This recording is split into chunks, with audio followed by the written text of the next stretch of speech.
അജി സാറേ, ഹലോ സാറേ നമ്മളെ ആ മണൽവാര കേസിൽ പ്രതിയില്ലേ ടോമി, ടോമി. അപ്പൊ സാറ് പറഞ്ഞിട്ട് ഞാൻ അവനെ അന്വേഷിക്കാൻ വേണ്ടി ഇവിടെ വന്നായിരുന്നേ. എന്നിട്ട് വന്നപ്പോൾ തന്നെ ഇവിടെ വേറൊരുത്തം ഭയങ്കരമായിട്ട് വകുപ്പ് പറയുന്നു സാറേ. ഞാൻ കുറെ വകുപ്പ് പറഞ്ഞു. ഈ നമ്മുടെ വകുപ്പോ? നമ്മുടെ വകുപ്പ് കുറെ പറഞ്ഞു. ഈ മണൽവാര കേസിലെ ഈ വകുപ്പ് എനിക്കൊരു കൺഫ്യൂഷൻ വന്നായിരുന്നു സാറേ.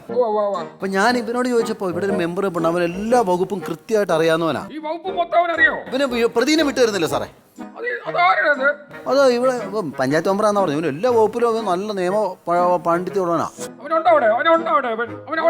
ഉണ്ട് സാറേ, ഉണ്ട് സാറേ. എന്തിനാ സാറേ?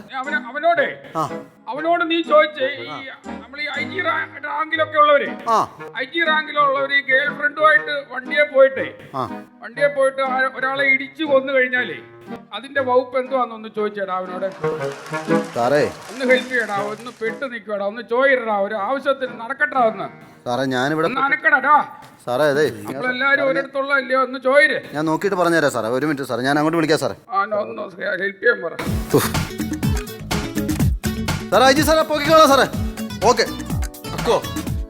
അതെ, ഇപ്പോ ഇവനെ ഒരു വകുപ്പിൽ നമുക്ക് പെടുത്താൻ പറ്റണല്ലോ അല്ലേ? പറ്റത്തില്ല. സേഫായി എല്ലാം അപാരം തന്നെ. വകുപ്പ് അനുസരിച്ചല്ലോ ഒന്നും പൊക്കാൻ പറ്റത്തില്ല. ഞാനിവിടെ ഉള്ളോടത്തോളം മെമ്പറുണ്ട്, നീ രക്ഷപ്പെട്ടാ.